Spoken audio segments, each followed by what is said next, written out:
तो बच्चों आज जो बोर्ड्स में नया क्वेश्चन आया था, जो सिमिलर ट्रायंगल का बिल्कुल नया क्वेश्चन है, वो अभी सॉल्व कर दिया है और बोर्ड्स के बिल्कुल आधे घंटे बाद सॉल्व कर दिया है। अब देखो बच्चों कैसे करना है क्वेश्चन।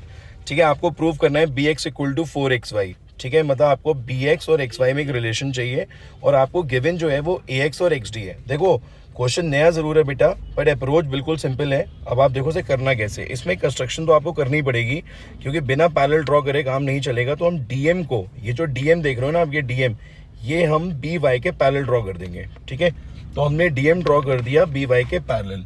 अब जैसे ये बच्चों पैरेलल ड्रॉ हुआ तो यहाँ पर आपको पता है कि बी डी और सी डी इक्वल है, क्योंकि ये भी गिवन है कि बी डी किसके इक्वल है, सी डी के, ये गिवन है बेटा। ठीक है, तो अगर मैं बी डी को सपोज करो एक्स मानता हूँ तो सी डी भी एक्स हो गया। ठीक है, तो ये टोटल कितना हो गया 2x, राइट।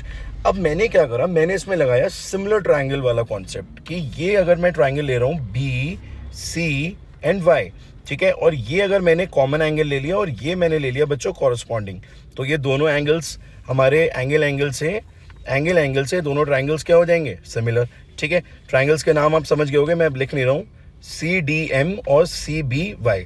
ठीक है, और जब ये सिमिलर हो जाएंगे तो आपको पता है इनकी साइड्स प्रोपोर्शन में आ जाएंगी। तो मैंने सीधा पकड़ा डीएम को, ठीक है, डीएम को पकड़ा और बी वाई को पकड़ा।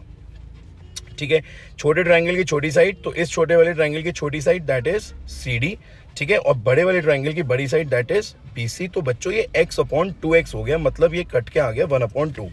तो फाइनली हमें एक रिलेशन मिल गई डीएम की, that is 1/2 of B Y. अब देखो बच्चों बी वाई हमारे काम का है, आपको पता है, क्योंकि B Y is a part of B X and X Y, तो B Y is of a use. ठीक है, तो एक पार्ट तो ये निपटा जो हमने इस वाले ट्रायंगल में करा। अब जो हमें ये वाला पार्ट गिवन था 2:3 वाला, जिसमें ax is to xd वाला पार्ट है, तो अब इसको हम पकड़ते हैं और इसमें भी हम यही अप्रोच लगाते हैं। और इसमें हम क्या करेंगे बच्चों, इसमें हम लेंगे ये वाला पार्ट axy और ADM, तो ये वाला एंगल क्या हो जाएगा, कॉमन, और ये वाला क्या हो जाएगा, कॉरस्पॉन्डिंग। ये कॉमन हो गया और कॉरस्पॉन्डिंग हो गया, तो फिर से ट्रायंगल हमारे एंगल से क्या हो जाएंगे, सिमिलर। ट्रायंगल फिर से देख लो, AXY और ADM। इस बार भी हम वही सेम अप्लाई करेंगे कि हम ले लेंगे बच्चों ax/xd, क्योंकि जो हमें गिवन है वही हमारी मदद करेगा। हमारी मदद हमेशा क्वेश्चन में कौन करता है, जो हमें गिवन होता है। तो ax और xd ad में ही हम रिलेशन बनाएंगे, फिर से छोटे वाले ट्रायंगल की छोटी साइड, बड़े वाले ट्रायंगल की बड़ी साइड, और इधर हम किसको ले लेंगे, xy और dm को। ठीक है, तो xy/dm हो गया। ठीक है बच्चों, बस जरा सा रह गया, ये 2a/ क्या हो जाएगा, जल्दी बताओ, ad क्या हो जाएगा 5a, क्योंकि ये ऐड हो जाएंगे और a से कट गया, और ये क्या आ गया xy/dm। ठीक है बच्चों, अब फिर से देखो, एक रिलेशनशिप हमारे पास ये वाली आई थी जिसमें डीएम था, और एक रिलेशनशिप ये आ गई जिसमें डीएम है। तो डीएम की वैल्यू हमने निकाल दी 5xy/2, दिस इज सेकंड। ठीक है, तो दोनों केसेस में हमारे पास क्या आ गया बच्चों, डीएम आ गया। ठीक है, ये डीएम की वैल्यू हमने दोनों केसेस में निकाल दी। अब हम इन्हें इक्वेट कर देते हैं, इक्वेट 1 and 2, बस जरा सा रह गया बच्चों, वी आर वेरी क्लोज।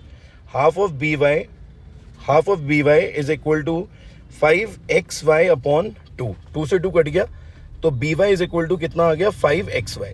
ठीक है बच्चों, अभी हमें क्या चाहिए था, bx इक्वल टू 4xy। अब आप बी वाई को ब्रेक कर दो, किस में ब्रेक करोगे, bx और xy में। सबको दिख रहा है ना, बी वाई किस में ब्रेक हो रहा है, bx और xy में। ठीक है, यहाँ पे क्या दे रखा है, 5xy, ये xy इधर चला जाएगा, तो bx इक्वल टू क्या आएगा बच्चों, 5x माइनस xy, तो bx इक्वल टू कितना आ गया बच्चों, 4xy। क्या यही प्रूफ करना था हमें, bx इक्वल टू 4xy, और ये बच्चों प्रूफ हो गया। क्वेश्चन बच्चों मैं मानता हूँ बहुत टफ भी है और थोड़ा ट्रिकी भी है, और इसमें जो कॉन्सेप्ट अप्लाई किया गया है वो सिमिलैरिटी का किया गया है, और ये थोड़ा सा कॉम्प्लिकेटेड जरूर है, बट बच्चों वही वाली बात है कि आपको पता है कि पेपर में नए क्वेश्चंस आ सकते हैं, कोई भी पेपर लीक नहीं कर सकता 100%, and it is not possible. ठीक है, तो हमेशा नए क्वेश्चंस के लिए तैयार हो, और बेटा नए क्वेश्चंस करने के लिए दिमाग तभी चलता है जब आप रेगुलर प्रैक्टिस करते हो और डिफरेंट क्वेश्चंस को ट्राई करते हो। ये बात मैं आपको पहले भी बोलता था, आज भी ये मैसेज दे रहा हूँ कि कभी भी किसी एक पर्टिकुलर चीज के ऊपर स्टिक मत रहो कि इतना ही सिलेबस है और इतना ही सब कुछ है। आपकी अप्रोच हमेशा वाइड होनी चाहिए, so that you can easily solve the new questions. ठीक है बच्चों, डिसाइडेड मत हो, कोई बात नहीं, अगले पेपर की तैयारी करो। God bless you, bye bye, take care.